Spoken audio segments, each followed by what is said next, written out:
凡所有相都是借来的，你以为属于你的，其实从来没有打算停留。你现在可能不认同这句话，它听起来像是一种冷酷的抽离，甚至像是在否定我们生命中那些真实的疼痛与喜悦。但我想告诉你，所谓虚妄，从不是要你逃避世界，而是提醒你，我们活得太用力，把所有流动的事物都当成应该永恒存在。你以为的失去，不过是水换了个方向流，你紧抓的执着，不过是用手硬攥着一缕云，而你越握，它散得越快。当我们谈凡所有相皆是虚妄，我们不是抵触现实，而是在学习一种新的看法。世界不是一幅固定的画，而是一条随时在改变形状的河。看河的时候，你不会对某朵浪花执念，可当浪花变成想法、身份、关系、自我的模样，我们却突然绷得发紧，这便是痛的根源。我想讲个小故事，一个简单却能照见执念的寓言。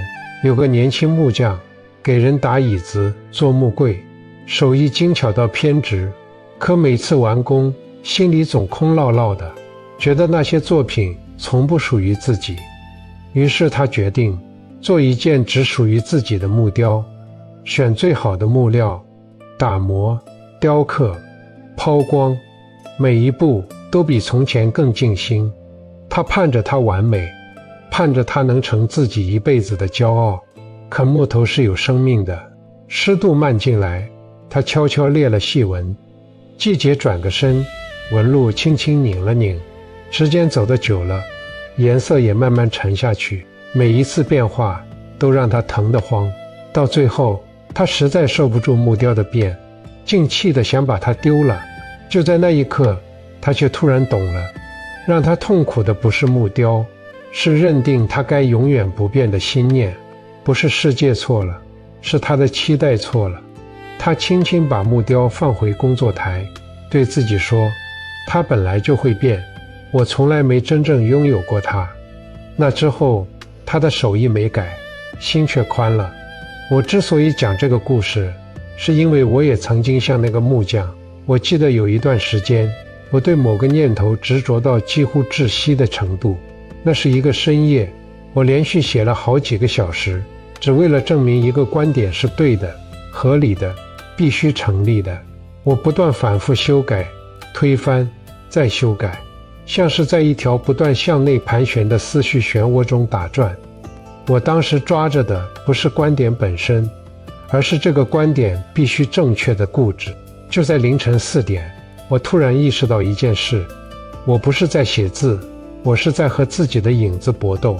我对自己说，如果这个念头本来就是流动的呢？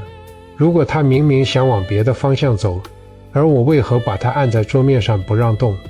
就那一瞬间，我松了手，那念头反而自己清晰起来。那是我第一次真正体会到，因变了，果自然就变了。你可能会问，这些抽象的概念要如何落到真实生活？让我带你回到你熟悉的世界。你有没有经历过这样的瞬间？看到未读的上司留言，指尖还没点进去，心跳先慌慌地快了半拍。其实让你慌的不是那几个字，是你脑子里冒出来的他会怎么评价我。你把那评价当成了定论，仿佛几句话就能定你的未来。那不是真的现实，是执着于他人眼光的像。你有没有在夜里躺着，翻来覆去回放一段对话？对方说过什么早忘了，你却揪着当时的语气、表情，还有没说清的误会不放。越想，画面越清楚，可那清楚不是真相，是你非要解释清楚的执念在发酵。那不是真的情绪，是执着于过去的像。或者你有没有在社交平台上看着别人光鲜的生活，突然觉得自己哪儿都不够好？你总觉得自己差了点什么，可实际上你不过是把别人的瞬间当成了自己该永恒拥有的样子来比。那不是真的事实，是执着于比较的像。现代人的痛其实不复杂，不过是重复一个模式，把暂时的当成永久的，把过路的当成该归属于自己的，把一时的波动当成了自己的全部。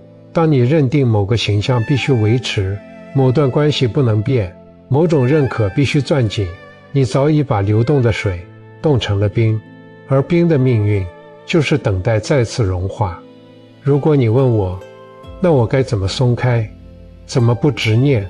我不会给你步骤，也不会说什么方法论，我只想温柔地请你做一件小事，小到没人会注意。当你发现自己正被一个念头像钩子一样挂住时，不要急着摆脱，也不要急着评判，你可以轻轻地问自己一句话：这个念头是在流动的，还是被我捧得太紧了？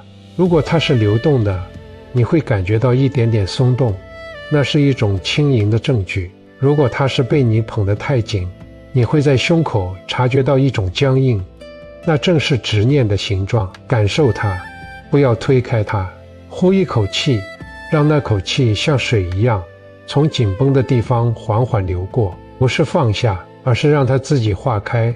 你要相信，没有一个念头是需要被你用力维持的，它们本来就属于流动本身。当我们真正理解凡所有相皆是虚妄，我们并不是变得无情、冷漠或抽离，而是学会了这样看世界：来者是风，去者是云，人是潮，心是岸。你站在这里看潮来潮往，心不需要抓住每一朵浪。在这个世界上，任何形状都会改变，任何关系都会变化，任何想法都会生了又灭。你唯一能做的就是让心保持清明，像河岸那样稳，像水面那样柔。当你不再执着于像的模样，世界就困不住你了，因为你终于明白，改变从不是敌人，执念才是。风吹来，云散开，水向前。愿你在每一次念头的流动中，都能听见一声轻轻的低语：不急不执，一切正在重生。订阅我的频道，一步见山，见自己。